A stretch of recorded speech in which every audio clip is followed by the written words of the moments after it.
સ્વાધ્યાય 3.3ની ચોથી રકમ, જો એ બી સી 3/3 શ્રેણિક આપેલા હોય તો એ વત્તા બી અને બી માઇનસ સીની ગણતરી કરો અને ચકાસો એ વત્તા બી માઇનસ સી બરાબર એ વત્તા બી માઇનસ સી. લેફ્ટ સાઈડ બરાબર રાઇટ સાઈડ શ્રેણિક સરખા છે કે નહીં એની ચકાસણી કરવાની છે. પહેલાં એ વત્તા બી આપણે શોધી કાઢીએ. તો સામાન્ય રીતે એ વત્તા બી શ્રેણિકોના સાથેનો યોગ્ય ઘટકોનો સરવાળો છે. સિમ્પલ જ છે. એટલે 1 + 3 એટલે અહીંયા 4 આવશે, 2 - 1 એટલે 1 આવશે, -3 અને 2 એટલે -1 આવશે, 5 + 4 એટલે 9 આવશે, 0 + 2 એટલે 2 આવશે, 2 + 5 એટલે 7 આવશે, 1 + 2 એટલે 3 આવશે, -1 + 0 એટલે -1 આવશે અને 1 + 3 એટલે 4 આવશે. આ રીતે આપણી પાસે એ વત્તા બી આવશે 4 9 3 1 2 -1 -1 7 અને 4. હવે બી તફાવત સી શોધી કાઢીએ. તો હું અહીંયા માઇનસ કરીશ, આ બધા ઘટકોને માઇનસ, અને પ્રેક્ટિસ હશે તો તમે ડાયરેક્ટ કરી શકો છો. એવું નથી કે માઇનસ સી લેવાનું પછી એનો સરવાળો કરો, એવું જરૂરી નથી. અહીંયા બધા આપણે નિશાની બદલીને કરીશું.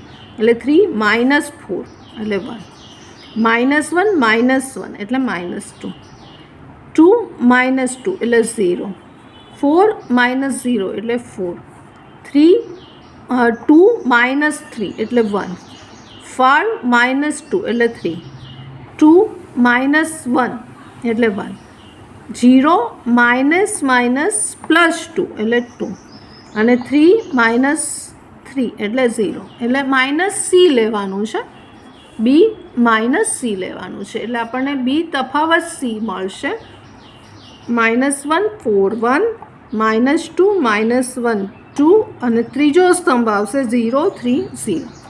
હવે આગળ કીધું છે ચકાસો કે આ આપણી લેફ્ટ સાઈડ છે. લખીશું લેફ્ટ સાઈડ છે એ વત્તા બી તફાવત સી. તો અહીંયા પણ તમે મોઢે કરી શકો છો અથવા તો લખી કાઢવું હોય તો લખી કાઢીએ. આપણે એ લખી કાઢીએ તો 1 5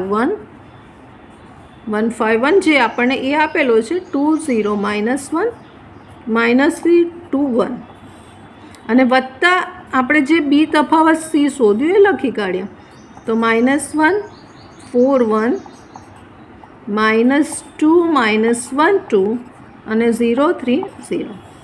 હવે એનો સરવાળો કરીને આપણી લેફ્ટ સાઈડ આવશે.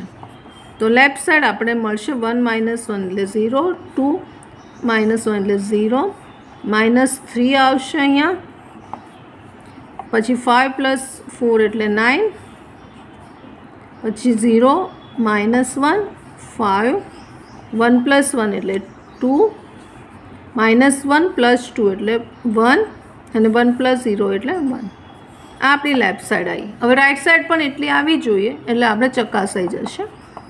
રાઈટ સાઈડમાં શું કીધું છે કે એ વત્તા બી માઇનસ સી. તો એ વત્તા બી આપણે જે શોધ્યું છે એ જ લખવાનું છે.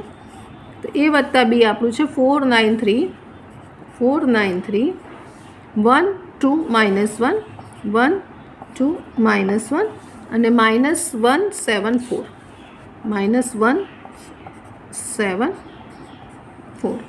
આ કીધું છે એ વત્તા બી માઇનસ સી.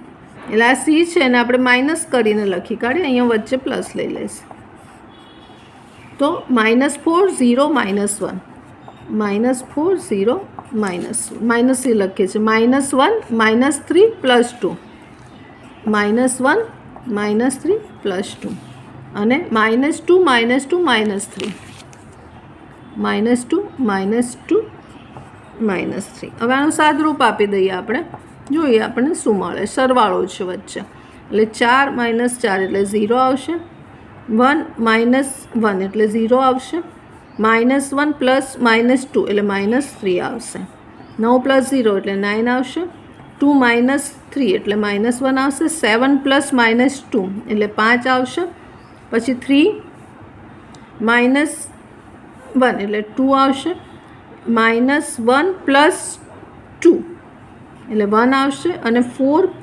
-3 એટલે 1 આવશે. તો તમે જોશો કે આ લેફ્ટ સાઈડ અને રાઈટ સાઈડ સરખું જ આવ્યું. 092 અહીંયા જે પાલો ઘટક છે બંનેનું કમ્પેર કરો. 092 અહીંયા પણ 092, 0 - 1 1, 0 - 1 1 અને -351, -351 માટે લેફ્ટ સાઈડ બરાબર રાઈટ સાઈડ છે મળે છે. એટલે આ ચકાસાઈ ગયું કહેવાય. સ્વાધ્યાય 3.2 એની રકમ નંબર 5. એમાં શ્રેણિક એ અને શ્રેણિક બી 3/3 આપેલો છે. જો આ શ્રેણિક એ અને બી હોય તો 3a - 5bની ગણતરી કરો. અહીંયા 3a છે એટલે પહેલાં આપણે એને 3a જુદું શોધી કાઢીશું. એટલે કે શ્રેણિક એ જે છે એને બધા જ ઘટકોને 3 વડે આપણે ગુણીએ છીએ, 3 વડે ગુણીએ છીએ. એટલે 2/3 છે ગુણ્યા 3 એટલે અહીંયા 2 વધશે. આને 3 વડે ગુણશું 3 વધશે. એવી રીતે બધાને 3 વડે ગુણીએ છીએ એટલે અહીંયા 5, અહીંયા 1, અહીંયા 2, નીચે 3 છે ઉડી જશે, 4, 7. આને 3 વડે ગુણીશું 6 અને 2 આ રીતે આવશે. અને પછી કીધું છે -5b એટલે -5 વડે બીના ઘટકોને આપણે ગુણીએ છીએ. -5 વડે બીના બધા ઘટકોને ગુણીએ છીએ એટલે અહીંયા -2 આવશે, અહીંયા -3 આવશે, અહીંયા -5 આવશે, અહીંયા -1, -2, અહીંયા આવશે -4, અહીંયા આવશે -7, અહીંયા આવશે -6 અને અહીંયા આવશે -2. હવે એને એસેમ્બલ કરીએ એટલે આપણે જે જોઈએ છે એ 3a વત્તા -5b આનું આપણે ગણતરી કરવાની છે. એટલે 3a એટલે આપણે આ તો મૂકી દઈશું એટલે 2 3 5 1 2 4 7 6 2 અને વચ્ચે વત્તા છે અને આ 5 -5b જે આપણે શોધ્યું છે એ મૂકી દઈએ એટલે -2 -3 -5 -1 -2 -4 -7 -6 અને -2 ત્રીજી હાર છે. હવે એનો સરવાળો કરી દઈએ તો સરવાળો કરીશું તો 2 - 2 0, 3 - 3 0, 5 - 5 0, 1 - 1 0, એવી રીતે અહીંયા પણ 0 0, 7 - 7 0, 6 - 6 0 અને 2 - 2 0 એ જવાબ આવશે. હવે જો તમે આ રીતે અહીં પ્લસ ના કરવું હોય તો ખાલી અહીંયા +5 વડે ગુણી કાઢો અને અહીંયા માઇનસ લખી શકો છો તો આખું ને આખું આ છે એ શૂન્ય શ્રેણિક મળશે. એટલે આ માઇનસ કરીને આ સેમ ટુ સેમ મળશે એટલે શૂન્ય શ્રેણિક એટલે 3/3 પાછું લખવું પડશે. શૂન્ય એકલું નહીં લખાય, બધા ઘટકો એના 9 લખવા પડે 3/3 ખાલી 0 ના લખાય, ઉડાડીને શૂન્ય ના લખાય. સ્વાધ્યાય 3.2ની છઠ્ઠી રકમ સાદુરૂપ આપો. રકમ આ પ્રમાણે છે. cos θ 12 છે અને 2/2 શ્રેણિક આપેલો છે. પાલીહાર cos θ sin θ, બીજી હાર -sin θ cos θ પ્લસ sin θ શ્રેણિકની અંદર sin θ cos θ અને નીચે cos θ sin θ. પહેલાં આ cos θ ને અંદર લઈ લઈશું એટલે કે cos θ છે બધા જ ઘટકો સાથે ગુણાશે. એવી રીતે આ sin θ ને અંદર બધા ઘટકો સાથે આપણે ગુણીએ છીએ એટલે આપણને આવી રીતે મળશે cos સ્ક્વેર θ પછી sin θ cos θ,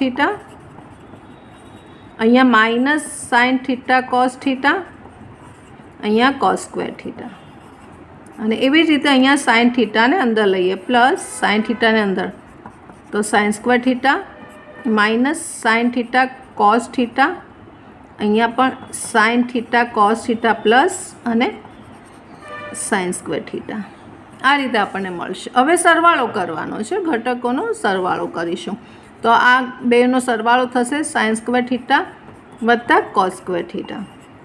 અહીંયા સરવાળો કરશું તો 0 આવશે, આ 0 આવશે. અહીંયા પણ sin સ્ક્વેર θ વત્તા cos સ્ક્વેર θ. હવે તમારે આ પદ ના લખવું હોય સીધું નિત્યસમ ખબર છે 1 મૂકવાનું છે તો ડાયરેક્ટ આ જવાબ પણ લખી શકો 1 0 0 1 એ એનું સાદુરૂપ આવશે.